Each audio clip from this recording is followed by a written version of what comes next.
Good morning, everyone. My sermon today is entitled, It's Not Them, It's You.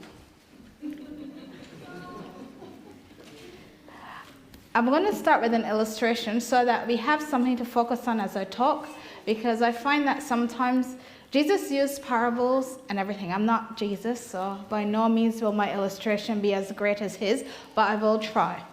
So imagine that I've had a really bountiful crop of apples, and I've got more apples than I can eat or give away. So I decide to dehydrate them. So I wash them and I slice them up, but because power is more expensive at the moment, I decide to do it the old-fashioned way, and I do it in the sun. So I prepare my trays with my apples and I leave them out there in the sun. Now, where I live, it doesn't rain a lot and it's very dusty. So imagine the next day, the wind comes and it's got dust all over it. And without thinking, I think, oh, there's dust. And I go and I wash them. So now I've washed them. And after I've gone back inside, I've thought about the fact, well, you're dehydrating them and you've just added water. Anyway, I go in and I don't think about it. A few days later, it actually does rain. And of course, I'm inside doing something else and totally forget. Go outside and realize it's rained on my apples. There's even more water now. Okay, I think that's fine. Now the neighbor puts the sprinkler on because it hasn't rained for a few more days, but it's on full and it comes over the fence. And guess what? It wets my apples again. So I've got to leave them out there a little bit longer. A few more days pass and it doesn't rain again, so I think, oh, my grass is now looking really dry because they've watered theirs, and I put my own sprinkler on, and as I walk around the corner, I've realized I forgot to move the apples, so they're getting wet. What do you think is happening to my apples by the end of the week? They're moldy. Yeah, so not a great job. Now, we're going to hold that illustration in our minds, and we're going to open our Bibles to John 13, verses 34 to 35. John 13.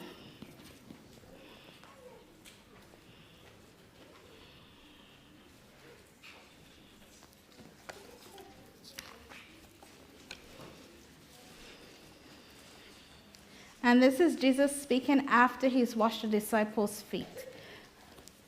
Verse 34 says this, "A new commandment I give to you, that you love one another as I have loved you, that you also love one another.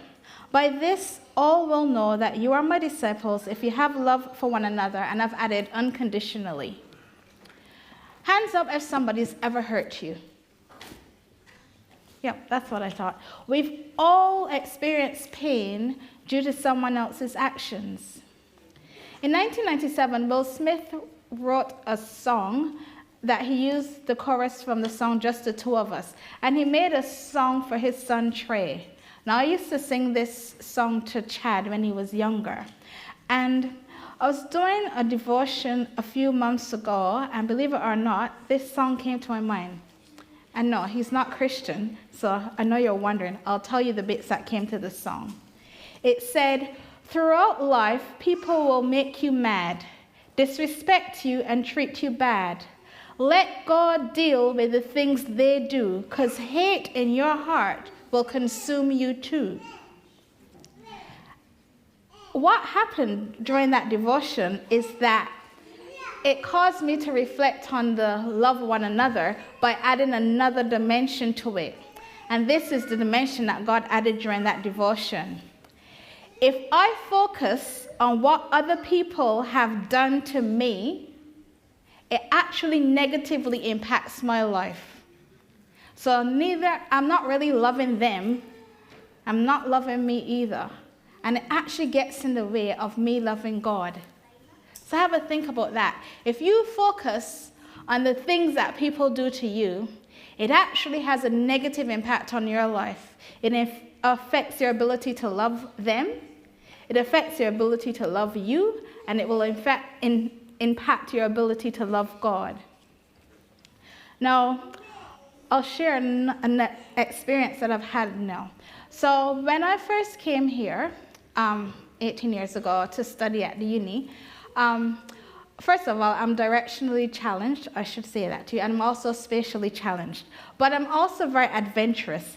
And so I decided that I was going to get off. Instead of taking 2 buses to get to uni, I was going to just take 1 bus because I was going to walk.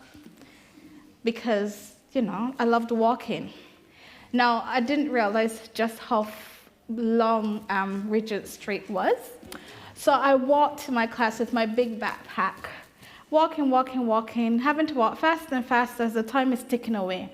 Now, by the time I actually reached the uni, it was way past the time I was supposed to be here. So I actually was 10 minutes late. So now I'm rushing, and remember I told you I'm a bit clumsy, so I'm rushing through the door with my backpack, and I pushed the door, and for some reason I stopped, just suddenly.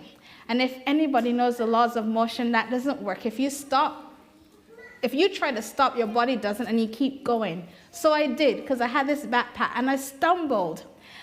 As I stumbled, I regained my composure because I didn't want to fall in front of everyone. But everybody started laughing. And I was really annoyed because here I was nearly falling over and everybody's laughing. So I chose not to sit with them. And I went and I sat 3 rows up because how dare they laugh at me? I nearly hurt myself.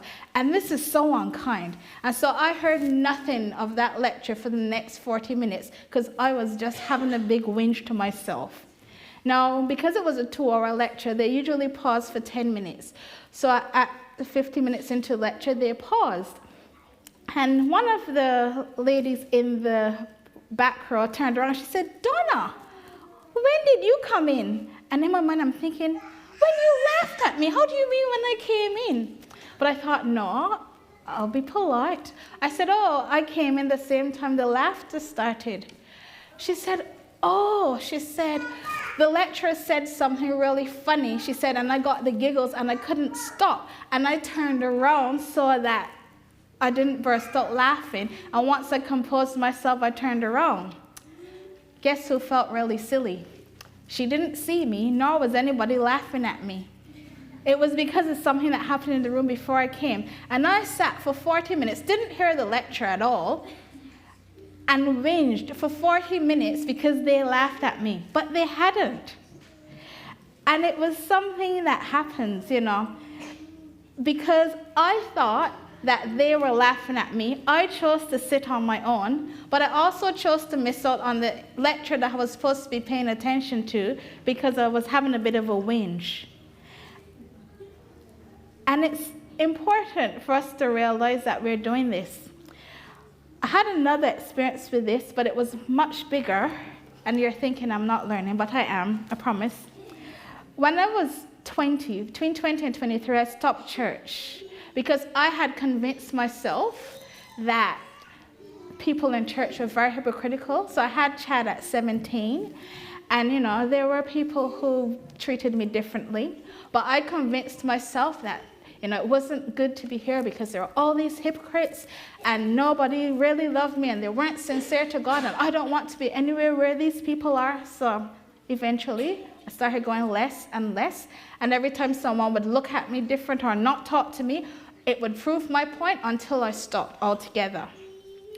I remember I was having a friend rang me and they were really, really upset about something that was going on, and they said to me, "I'm going to kill myself." And they wouldn't answer their phone. And I panicked and I prayed. Now, I should tell you, I'd stopped praying because, God doesn't answer prayers if you're sinning intentionally. So I hadn't prayed for 3 years. But my friend was going to kill himself, and I was really worried. So I got on my knees and I said, "God, forgive me." And I told him everything that I could remember for the last 3 years. And then when I finished, I said, "Please stop my friend from hurting themselves, and please let them call me if you can hear me." My friend rang and we talked. And I thought, hang on, God did listen. So then I started to go back to church. And I was going, but not often. And then one day God said to me, "Do you know what? When I come, I'm not actually going to ask you what anybody did. I'm going to ask you, what was your response?" Now, that's not really what I wanted to hear when I was doing my prayer and devotion. And I was a bit confronted, as you can imagine. But he repeated it just in case I didn't hear the first time or I wasn't convinced. When I come, I'm not going to ask you what people have done to you. I'm only interested in what your response was. Judgment is between you and I. I thought, okay, well, that is God. And it's been good because I've never forgotten that. And so I did learn my lesson, you realizing. Nothing that anyone does is going to take me back out of this church again. Because when God comes, it's between him and I. And whatever you do is between you and him. Now I'll share the devotional text that got me onto this. And that was 2 Corinthians 2. So 2 Corinthians 2, 5-8.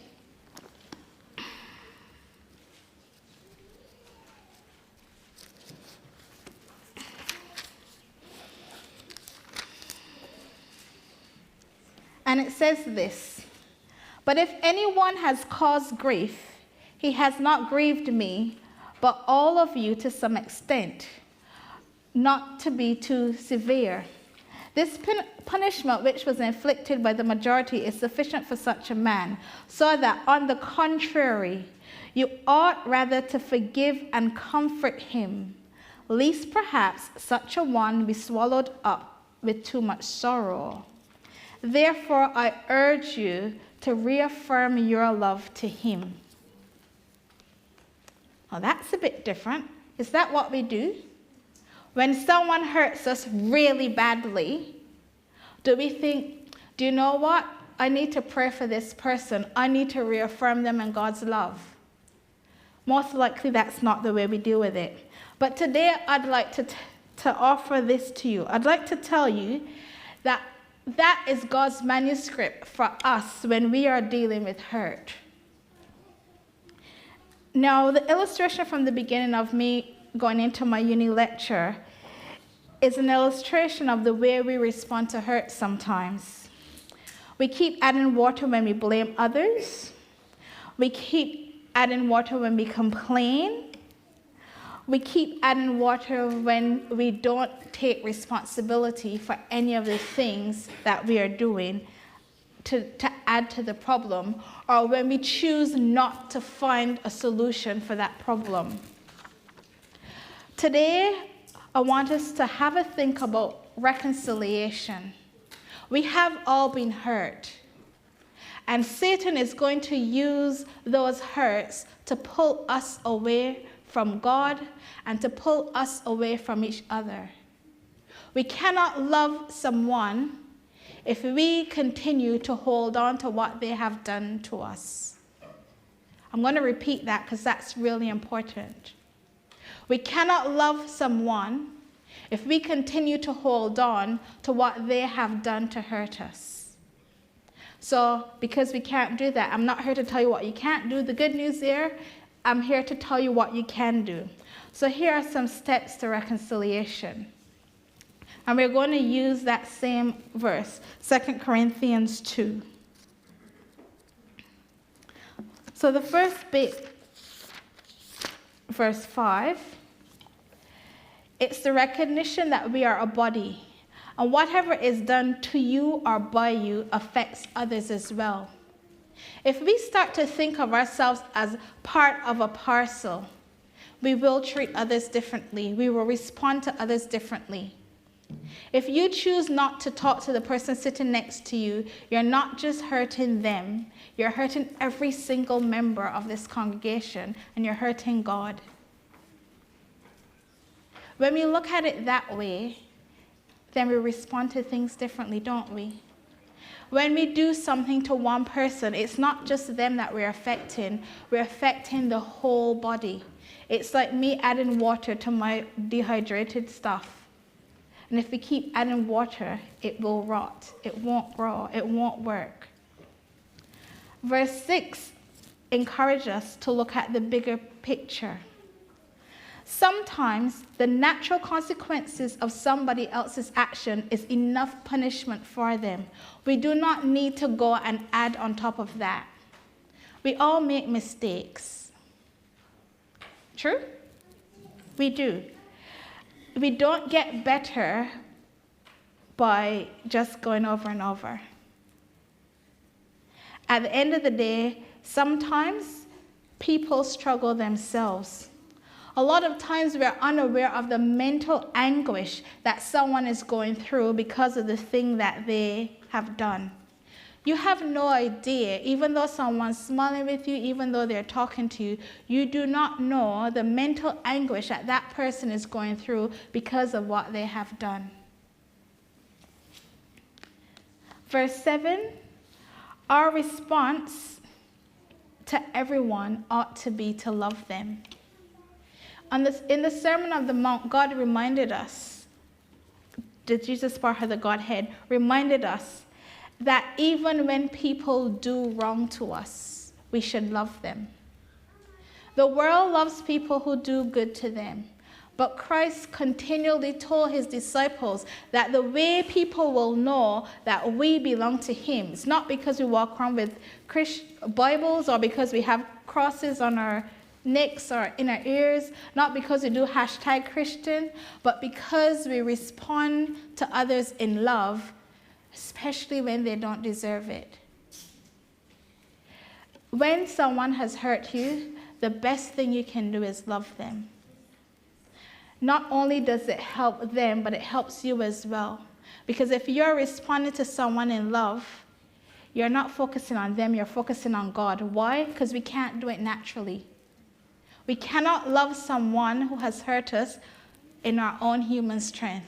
We need God's strength. So when we focus on loving someone, we're actually focusing on Jesus. We're giving him the issue.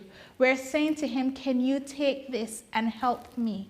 Instead of responding to that person, help me to show them love. By praying for that person, we are helping them to be restored to God. The latter part of verse 7 helps us to remember this. Forgiveness is a very integral part of the Christian experience. Forgiveness is so important that Jesus talked about it lots. In Matthew 18:21-35, this was the exchange he had with Peter. Then Peter came to him and said, Lord, how often shall my brother sin against me and I forgive him? Up to 7 times? Jesus said to him, I do not say to you up to 7 times, but up to 70 times 7. For the mathematicians, it's 490 times. Therefore, the kingdom of God is like a certain king who wanted to settle accounts with his servants. And when he had begun to settle accounts, one was brought to him who owed him 10,000 talents. But as he was unable to pay, the master commanded that he be sold with his wife and children and all that he had, and the payment be made. The servant therefore fell down before him, saying, Master, have patience with me, and I will pay you all. But the master of that servant was moved with compassion, released him, and forgave him the debt. But that servant went out and found one of his fellow servants who owed him 100 denarii. And he laid hands on him and took him by the throat and said, Pay me what you owe. So his fellow servant fell down at his feet and begged him, saying, Have patience with me, and I will pay you all. And he would not. He went and he threw him into prison until he could pay the debt. So when his fellow servants saw what he had done, they were very grieved and came and told his master all that had been done. Then the master, after he had called him, said to him, You wicked servant, I forgave you all that debt because you owed me. Should you not also have had compassion on your fellow servant, just as I had pity on you? And his master was angry and delivered him to the torturers until he should pay all that was due to him. So my heavenly Father also will do to you if each of you from his heart does not forgive his brother his trespasses. Now, God does not want us to keep a score sheet and said, well, Donna's up to 347. She's walking on thin ice now. That's not what he means. What God meant by that is when someone wrongs you, there is no limit to forgiving them. He's not encouraging us to keep track because he doesn't. Imagine if God had a tally I'm pretty sure we'd all be out of forgiveness by now.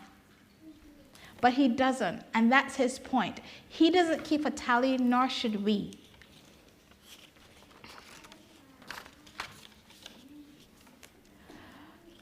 Forgiveness is a conscious, deliberate decision that releases forgiveness of resentment or vengeance toward a person or group who has harmed you, regardless of whether they actually deserve your forgiveness. So I'll start by saying what it isn't, so we can get that out of the way, and then we'll spend the rest of the sermon talking about what it is. Forgiveness is not an emotion. So you don't feel forgiveness the way you feel happy. When you forgive someone, it is not glossing over or denying the seriousness of the offense against you. Forgiveness is not forgetting. Forgiveness does not condone or excuse the offenses that have occurred against you. Though forgiveness can help to repair a damaged relationship, you're not obligated to reconcile with the person who has harmed you or to release them from legal accountability. Now that we know what it's not, what is forgiveness? It is an intentional act of the will. So it is something that you want to do on purpose. You cannot accidentally forgive someone. And it's not a subconscious act either. If you are forgiving someone, you are deliberate about it. You are intentional about it, and you have chosen to do it.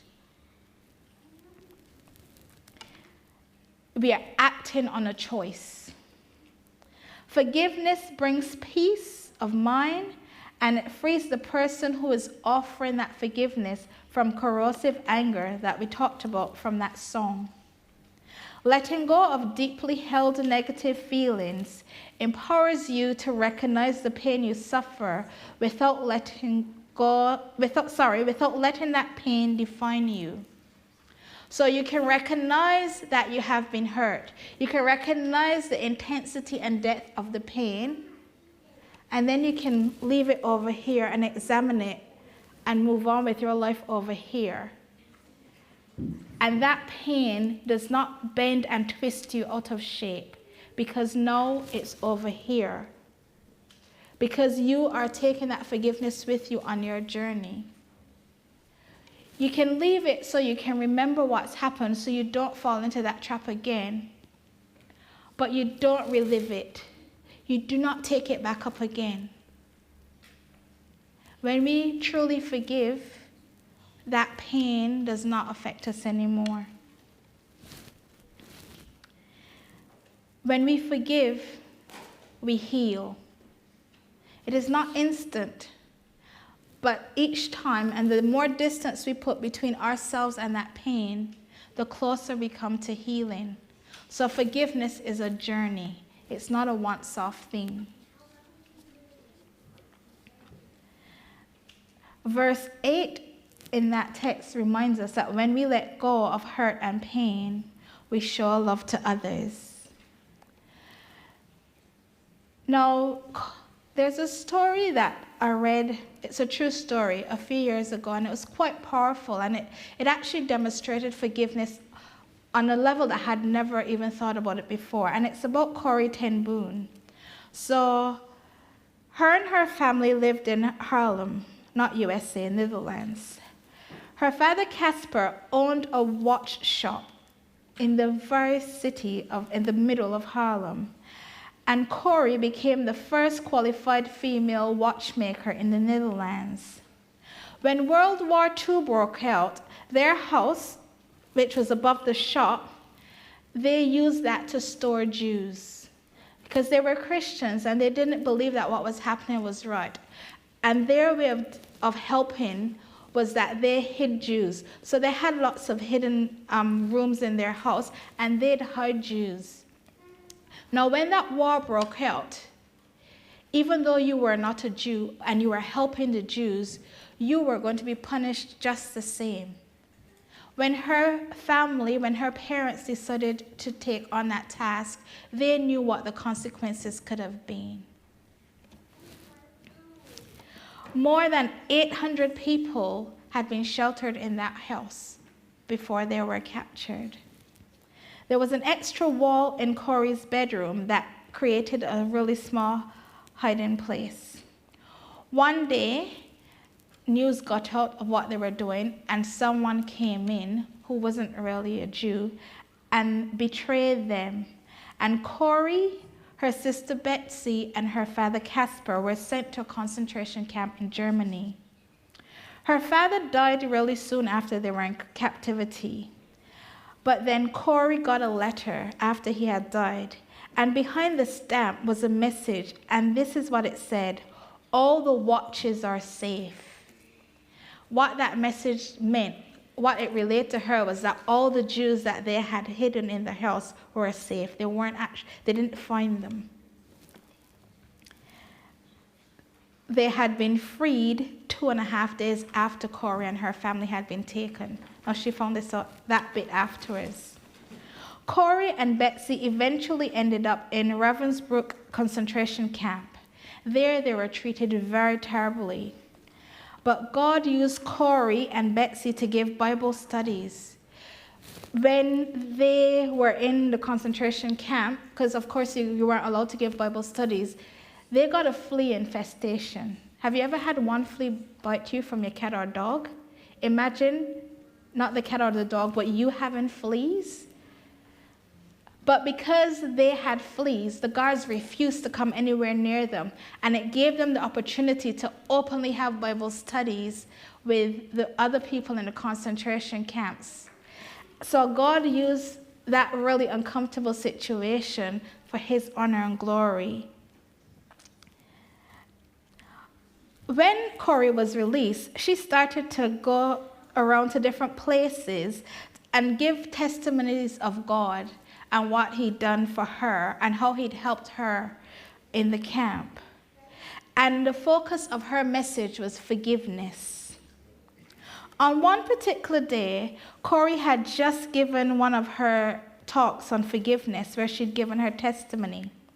As the people were leaving, a man started walking from the back of the hall toward her. When Corey saw this man's face, she froze. This man was one of the guards from the camp.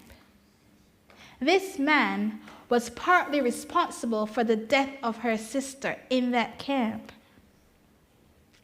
Suddenly, they were face to face, Corey and the guard from the concentration camp. Lots of memories came back when as that guard was walking up. A lot of memories came back. None of them were pleasant, especially the ones with this guard involved.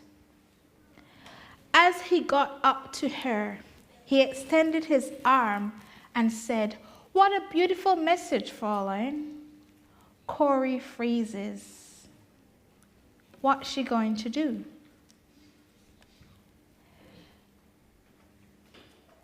A memory flashed before her as he said this. Piles of dresses on the floor, having to walk naked past the guards. The face of severely emaciated Betsy, because they didn't feed them, you can imagine. Her sister died in 1944 in December. And a few years later, Corey accidentally gets released due to a clerical error. Corey recognizes him, but he doesn't show any sort of recognition at all. He starts to talk. He says, "I became a Christian after the war. Your message just now about forgiveness touched me very much. You talked about the camp at Ravensbrück. I was a guard there. I have always wanted to go and ask someone personally to forgive me. So I'm asking you, will you forgive me?"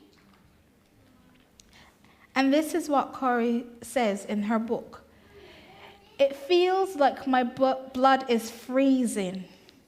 Then suddenly, standing before me is the man co-responsible for the slow, horrible death of my dear Betsy, and he dares to ask me for forgiveness? All those beautiful sermons of forgiveness that I talked about, and now I have to actually do it myself, and I can't. His hand is still being held out. Corey hasn't taken it. I pray quietly to Jesus, I don't want this. You have to help me. Then I realize forgiveness is not an emotion. It is an act of the will. The feeling is not there, but I can move my hand. Almost mechanically, I placed my hand in his, and then something extraordinary happens. I suddenly feel a warm wave through my body, from my shoulder, through my arm, to our hands. I have to cry, I forgive you, brother, with all my heart. There we stood, the camp guard and the prisoner. For a long time we held hands. And never before have I experienced God's love so deeply. The message that God gave to me so vividly in my early 20s, he is given to each one of us today. At judgment, it will be between just you and him. The decisions we make every day of our lives tell the story of whether or not we want to be with God at his second coming, when he comes to take the righteous to heaven, or his third coming, after the 1,000 years when he's preparing to destroy the current world. There is no middle ground. The way we respond to others tells everyone where our hearts are.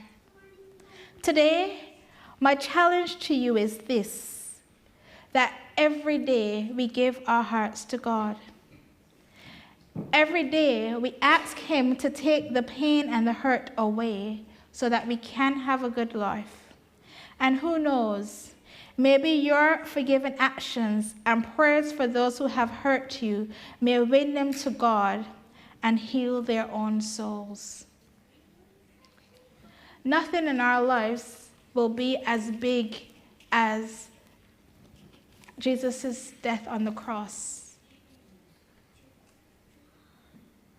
When you think of all that he's endured for us, and he died for each and every one of us. It's not just the world, it's us individually. If it was just you, if it was just me, he still would have died.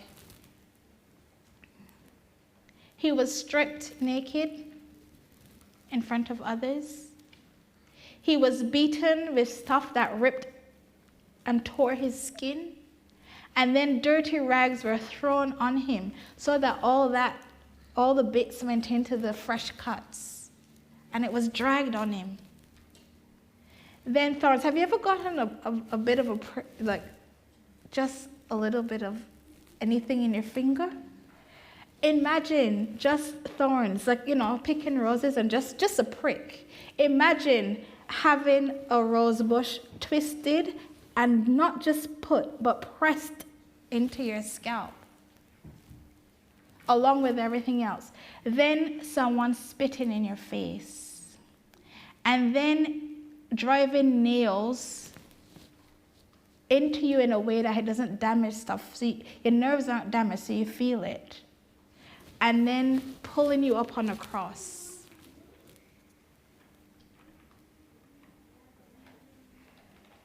How easy would it be to forgive those people? But in the middle of his suffering, Jesus stopped his death to ask for forgiveness for those people. The very people that were nailing him to the cross. The very people that were shouting, "Crucify him." Fast forward to now, us. He asked his Father to forgive us. Nothing that you can go through in your life will be that intense. So none of us have any excuse to hold on to anything. And we need to remember that entry into heaven and an eternal life with God is conditional on forgiveness. And if we do not forgive others, God is not going to forgive us. So today, I will challenge you. Let go of the hurt. Remember, forgiveness is not an emotion and it's not a once-off. Continue to put that pain and that hurt out of you so it's over there while you move over here. You can look back at it, but not to experience it again, just for the lesson. But keep going in that direction, because this is where Jesus is. And he wants us to come close to him. So let us give our pain to him and offer forgiveness to others so that God can forgive us.